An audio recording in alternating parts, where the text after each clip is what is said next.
അക്ഷരാർത്ഥത്തിൽ ഇപ്പോൾ ചെകുത്താനും കടലിനിടയിലുമാണ് ഇറാന്റെ അവസ്ഥ. ഒരു വശത്ത് അമേരിക്കയുടെ കഴുത്തറുക്കുന്ന സാമ്പത്തിക ഉപരോധമാണെങ്കിൽ മറുവശത്ത് ഇറാന്റെ ജീവനാഡിയായ ഹോർമൂസ് കടലിടുക്ക് വളഞ്ഞു നിൽക്കുന്നത് അമേരിക്കൻ നാവികസേനയുടെ 20-ലധികം ഭീമൻ പടക്കപ്പലുകൾ. പശ്ചിമേഷ്യയിലെ എണ്ണക്കടത്തിന്റെ സ്ഥിരാകേന്ദ്രം ഇപ്പോൾ പൂർണ്ണമായും US സൈന്യത്തിന്റെ നിയന്ത്രണത്തിലാണ്. അമേരിക്കൻ നേവിയുടെ കരുത്തുറ്റ ഡിസ്ട്രോയർ കപ്പലായ USS റോസ് ഉൾപ്പെടെയുള്ള പടക്കപ്പലുകൾ ഹോർമൂസ് കടൽപ്പാത പൂർണ്ണമായും അടച്ചു കഴിഞ്ഞു. അമേരിക്കയുടെ ഉപരോധം ലംഘിച്ച് എണ്ണ കടത്താൻ ശ്രമിച്ച 55ഓളം വാണിജ്യ കപ്പലുകളെയാണ് കഴിഞ്ഞ ദിവസങ്ങളിലായി അമേരിക്കൻ സൈന്യം ഓടിച്ചുവിട്ടത്.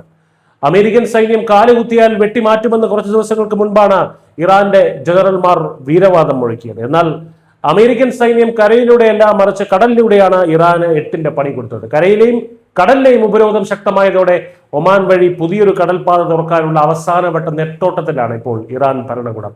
എന്നാൽ അമേരിക്കയുടെ നിബന്ധനകൾ പൂർണ്ണമായും അംഗീകരിക്കാതെ ഈ ഉപരോധം പിൻവലിക്കില്ലെന്ന് വൈറ്റ് ഹൗസ് വ്യക്തമാക്കി കഴിഞ്ഞു. അമേരിക്കൻ പടക്കപ്പലുകളുടെ കണ്ണുവെട്ടിച്ച ഒരു തോണിക്ക് പോലും ഇനി ഈ വഴി കടന്നു പോകാൻ കഴിയില്ലെന്നതാണ് യാഥാർത്ഥ്യം. ഗൾഫ് മേഖലയിലെ വൻ ശക്തിയാണെന്ന് വീമ്പിളക്കുന്ന ഇറാൻ ലോകത്തിലെ ഏറ്റവും വലിയ സൈനിക ശക്തിക്ക് മുന്നിൽ ശ്വാസം വിട്ടിപ്പടയുന്ന കാഴ്ചയാണ് ഇപ്പോൾ പശ്ചിമേഷ്യയിൽ കാണുന്നത്. സ്വന്തം രാജ്യത്തെ ജനങ്ങൾക്ക് ഭക്ഷണം നൽകാൻ പോലും ഗതിയില്ലാത്ത ഇറാൻ ഇനി എങ്ങനെ ഈ അമേരിക്കൻ നാവിക ഉപരോധത്തെ അതിജീവിക്കുമെന്നത് കണ്ടു തന്നെ അറിയണം. News desk Malayalam.